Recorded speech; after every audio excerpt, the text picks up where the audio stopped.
시간 함께 말씀 나누도록 하겠습니다. 자, 마가복음은 하나님의 아들 예수 그리스도 복음의 시작이라 하고 1절부터 그 막이 열리고 있습니다. 즉 예수가 누구신가? 즉 하나님의 아들 그리스도시다. 그분이 우리를 위한 대속제물이 되심으로 복음의 시대가 개막이 되었다는 말씀입니다. 마태복음과 누가복음에서는 4장에서 가서야 등장하는 그 복음이 마가복음에서는 1장 1절에서부터 등장하고 자신이 죽으실 것에 대한 암시도 2장 20절에서 그러나 신랑을 빼앗길 날이 이르리니 하고 벌써 등장을 합니다. 이를 통해서 마가가 복음서를 기록하는 목적이 드러나는 것을 볼 수 있습니다. 바로 복음을 위하여 마가복음이 쓰여진 것이죠. 오늘 말씀을 총 살펴보면 복음의 시작이라 하는 것을 중심으로 내 길을 예비하리라 하신 복음의 길 예비자 바로 세례 요한이 등장하는데 그는 성경에 기록된 자로 회개의 세례를 주므로 메시아의 오실 길을 예비합니다. 그때 예수께서 등장하시고 복음의 주인공으로 등장하여 세례를 받으시니 성령이 비둘기같이 임하시고 하늘에서는 너는 사랑하는 내 아들이라 내가 너를 기뻐하노라 하는 음성이 들려옵니다. 이처럼 성부, 성자, 성령이 등장하심으로 시작되는 복음이기에 삼위 하나님이 이루실 복음의 시대가 시작이 되는 것입니다. 우리 함께 1절 말씀을 읽어보도록 하겠습니다. 1절 말씀입니다. 시작.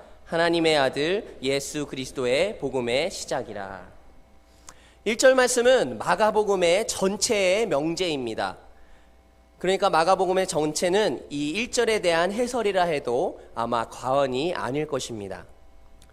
마태는 예수 그리스도의 세계라 하고 1절부터 족보로 시작하고 누가는 이루어진 사실로 시작하고 있고 요한은 태초에 말씀이 계시니라 하고 태초로 시작을 하고 있는데 이 마가는 단도직입적으로 복음으로 시작을 하고 있습니다.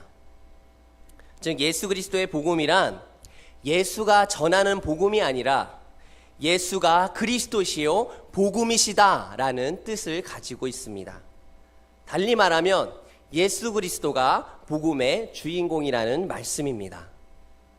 그래서 주님은 요한복음 5장 39절에 이렇게 말씀하십니다. 너희가 성경에서 영생을 얻는 줄 생각하고 성경을 연구하거니와 이 성경이 곧 내게 대하여 증거하는 것이니라 하시는 것입니다. 즉 성경에 영생이 있는 것이 아니라 성경이 증거하고 있는 예수 그리스도 안에 영생이 있다는 말씀입니다. 자, 여기서 이제 그리스도의 복음의 시작이라 하셨는데 시작이라 함은 개막이 되었다는 뜻이죠. 이는 창세기 1장에서 태초에 하고 시작됨과 같은 의미입니다. 그러므로 주님은 마태복음 11장 13절에서 이렇게 말씀합니다.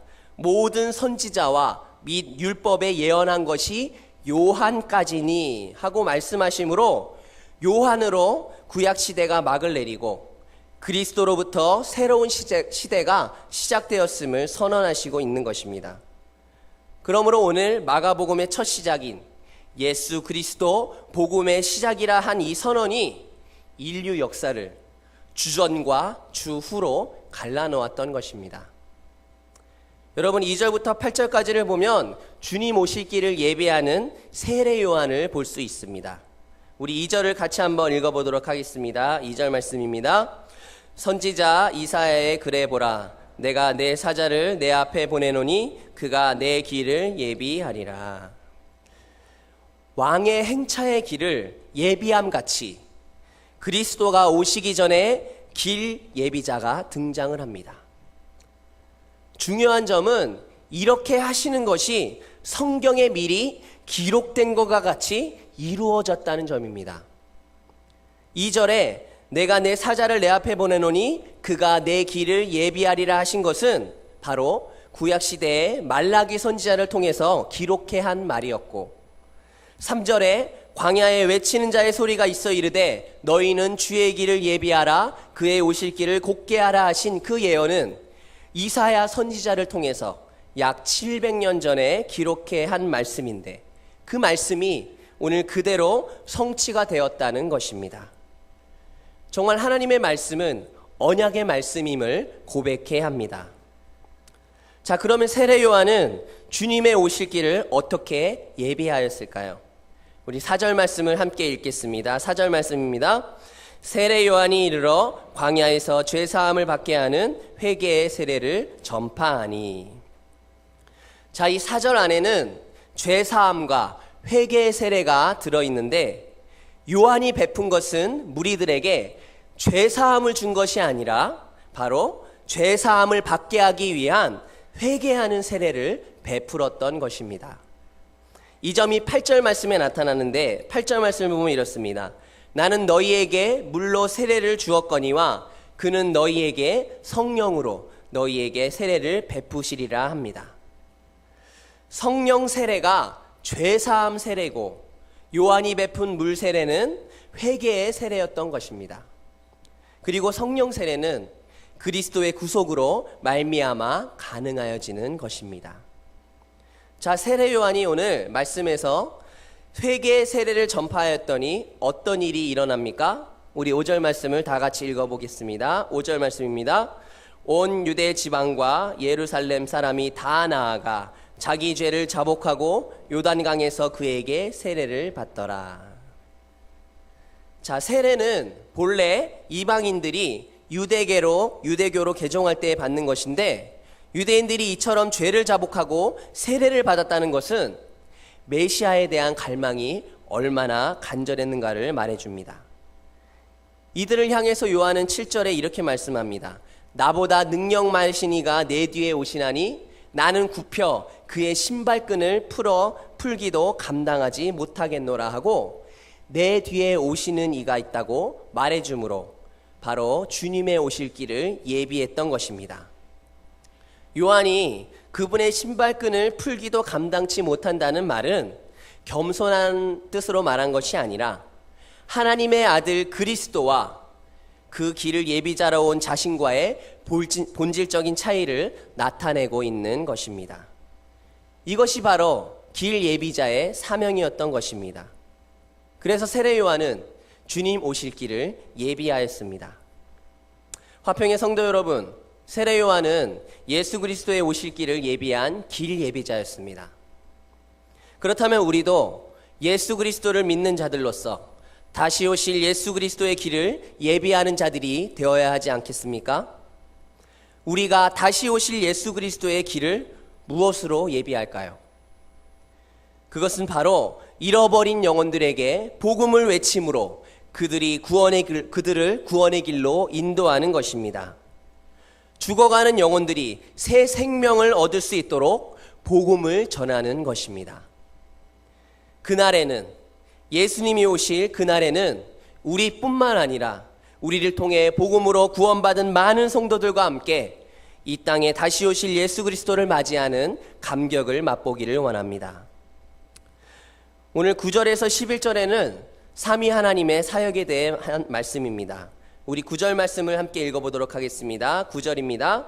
그때 예수께서 갈릴리 나사렛으로부터 와서 요단강에서 요한에게 세례를 받으시고.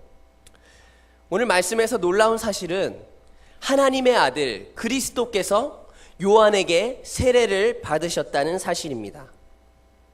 어째서 예수님이 세례를 받으셔야만 했습니까? 죄가 있어서입니까? 죄가 있어서가 아니라 그분이 바로 우리의 대표자로 오셨기 때문입니다. 이 점이 마태복음 3장 15절에서 이제 허락하라 우리가 이와 같이 하여 모든 의를 이루는 것이 합당하니라 하신 그 말씀에 나타납니다. 예수님께서 할례의 추종자가 되신 것도 대표자로서의 자격을 온전히 구비하여 우리의 죄를 대속하시기 위해서입니다. 즉 인간을 구원하기 위하여 인간이 되시고 인간이 가져야 할 모든 것을 갖추셨다는 것입니다. 우리 죄를 대속하기 위해서가 아니라면 예수님께서 이 땅에 오실 이유도 더욱이나 십자가를 지실 이유가 없는 분이십니다. 그러므로 오늘 세례 요한에게 주님이 받으신 세례는 누가복음 12장 50절에서 하신 말씀, 나는 받을 세례가 있으니 그 이루기까지 나의 답답함이 어떠하겠느냐라고 하신 바로 자신이 받으실 고난을 예고해 주고 있는 것입니다. 예수님께서 물 세례만이 아니라 우리를 위한 십자가라는 세례도 우리의 대표자로서 담당하신 것임을 우리는 잊지 말아야 합니다. 우리 함께 10절과 11절을 함께 읽어보도록 하겠습니다. 10절과 11절입니다. 곧 물에서 올라오실새 하늘이 갈라짐과 성령이 비둘기같이 자기에게 내려오심을 보시더니 하늘로서 소리가 나기를 너는 내 사랑하는 아들이라 내가 너를 기뻐하노라 하시니라. 아멘. 자, 여기 세례를 받으시는 그리스도, 그리고 임하시는 성령, 그리고 너는 내 사랑하는 아들이라 하시는 하나님, 바로 성삼위 하나님이 계시되어 있습니다. 구원 계획은 바로 삼위 하나님의 사역임을 우리가 명심해야 할 것입니다. 예수님은 이것을 가리켜서 인자는 아버지 하나님의 인치신 자니라 하십니다. 인치신 자, 즉 보증해 주셨다는 뜻입니다. 그리고 이 인치심이 그리스도의 구속으로 말미암아 고린도후서 1장 22절에 이렇게 말씀하십니다. 그가 또한 우리에게 인치시고 보증으로 우리 마음에 성령을 주셨느니라 하고 우리 성도들에게 적용이 되는 것입니다. 이 바로 예수님께서 세례를 받으시는 이 장면은 예수님의 공생애를 위한 위임식 장면으로 예수가 하나님의 아들이라는 인치심이요, 또한 예수가 자기 백성을 저희 죄에서 구원할 그리스도라는 선언이었던 것이었습니다.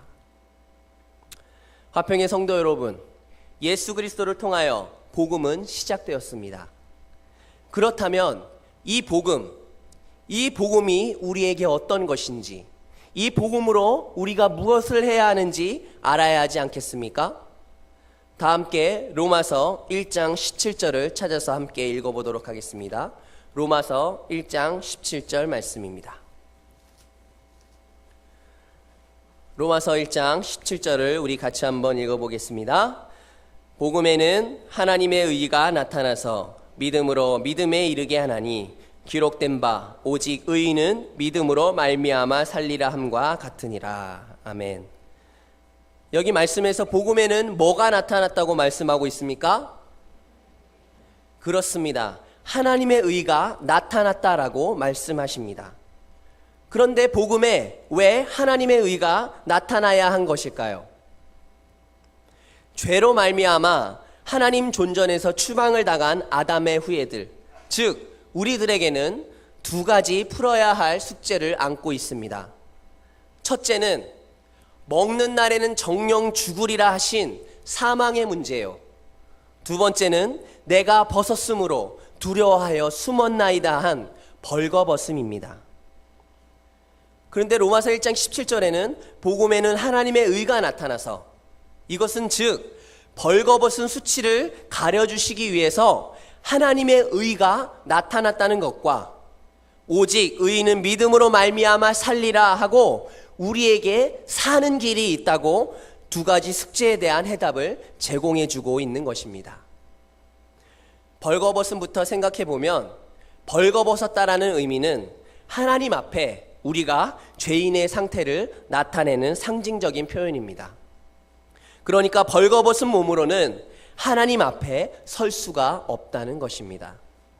그러므로 하나님의 의가 나타났다는 뜻은 하나님께서 아담과 하와에게 가죽옷을 지어 입히시니라 하심같이 벌거벗은 수치를 가려주시기 위해서 하나님께서 의의 옷을 마련해 주셨다는 그런 뜻입니다. 이것을 우리는 의롭다함을 얻음, 즉 칭의라고 말합니다. 구원 계획에 있어서 우리가 가장 풀어야 할 큰 난제는 죄로 말미암아 하나님 존전에서 추방을 당한 인간이 어떻게 의롭다함을 얻을 수가 있는가 하는 문제인 것입니다. 이것을 우리 인간 입장에서 말한다면 어떻게 하면 의로우신 하나님 앞으로 돌아갈 수 있는가 하는 문제이고, 하나님 입장에서 말한다면 의로우신 하나님이 죄인들을 받아주시는 것이 어떻게 가능하여지는가 하는 문제인 것입니다. 한마디로 하나님과 단절된 관계가 어떻게 회복될 수 있는가 하는 문제에 대한 해답인 것입니다. 그런데 여러분, 성경에는 율법의 행위로 그의 앞에 의롭다 하심을 얻을 육체가 없나니라고 단언하고 있습니다. 즉 인간의 자력으로는 불가능하다는 말씀입니다. 우리의 힘으로, 우리의 능력으로, 지식으로, 선행으로는 하나님 앞에 의롭다함을 받지 못한다는 것이죠. 자, 그렇다면 방법이 있어야 하는데 그 방법을 성경이 말씀해 주고 있습니다. 로마서 8장 3절에 이렇게 말씀합니다. 율법이 육신으로 말미암아 연약하여 할 수 없는 그것을 하나님은 하시나니 하십니다. 누가 하실 수 있다고 말씀하십니까? 바로 하나님만이 하실 수 있다는 것입니다. 그래서 로마서 3장 21절에 이제는 율법 외에 하나님의 한 의가 나타났으니라고 말씀하는 것입니다. 그래서 여러분, 복음이란 하나님의 의가 나타났다는 소식이라고 말씀한 것입니다. 복음에 대한 정의는 여러 가지로 표현할 수 있겠지만 저는 특별히 복음이란 하나님의 의가 나타났다는 소식이라 말씀드리고 싶습니다. 하나님께서 자신의 의를 나타내시기 위해서 하신 일은 자신이 인간이 되는 것이었습니다. 아무리 낮아져도 될 수 없는 인간을 예수님은 모든 것을 버리시고 되신 것이었습니다. 거기다 인간이 가져야 할 모든 조건을 갖추셨습니다. 정말 인간과 같아진 것입니다. 그래야만 우리의 대표자로서 우리를 구속하여 모든 죄를 담당하실 수 있는 것이죠. 우리를 위해 십자가를 통한 대속의 피를 흘리심으로 우리는 사망의 문제에서 해결받고 구원을 받게 된 것입니다. 이것을 믿는 믿음으로 우리는 살게 된 것입니다. 바로 믿음으로 의롭다 여김을 받은 것이죠. 이것이 복음이요, 우리를 위한 하나님의 의를 나타내신 것입니다. 복음은 예수 그리스도시요, 예수 그리스도는 복음입니다. 화평의 성도 여러분, 우리는 이 복음을 통해 구원받았고 또한 사명도 받았습니다. 목회자로, 장로로, 권사로, 집사로, 교사로, 곳곳에 필요한 봉사자로 부름을 받았습니다. 복음을 통해 우리는 복음을 전하는 사명자로 부름을 받은 것입니다. 그럼 우리가 할 일이 무엇이겠습니까? 복음 전해야죠. 예수 그리스도를 전하는 것입니다. 하지만 우리는 이 복음에 대해서 너무 가벼이 여기는 게 아닌가 하는 생각이 듭니다. 하나님은 당신을 사랑하십니다. 예수 믿으면 구원받습니다.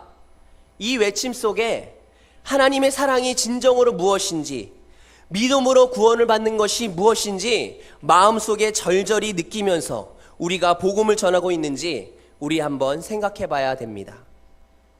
복음을 그저 회기라 하고 영혼 없는 말처럼 전하는 것이 되면 안 되는 것입니다. 우리가 값없이 구원을 받았다고 해서 복음을 싸구려로 만들어서는 안 되는 것입니다. 복음의 진정한 의미를 생각하며 그 복음이 내 안에 살아있고 이 복음을 마음에 새겨서 나 같은 죄인도 구원하여 주신 하나님의 은혜의 감격으로 복음을 전해야 합니다. 진정으로 복음을 전할 때 그 복음을 통한 성령님의 역사가 시작되고 이루실 것입니다. 진정한 복음이 한 영혼을 생명과 구원의 길로 이끄실 줄을 믿습니다. 사랑하는 화평의 성도 여러분, 그리고 교육부에 속한 모든 분들, 우리는 다음 세대를 이끌어갈 책임이 있습니다. 구원의 길로 이끌어가는 책임 말입니다. 구원의 길로 이끄는 방법은 무엇입니까? 바로 복음입니다. 매 주일 아이들을 만날 때마다 우리는 진정한 주의 복음을 전해야 합니다. 찬송에서도, 기도에서도, 말씀에서도 우리는 주의 복음을 나타내야 합니다.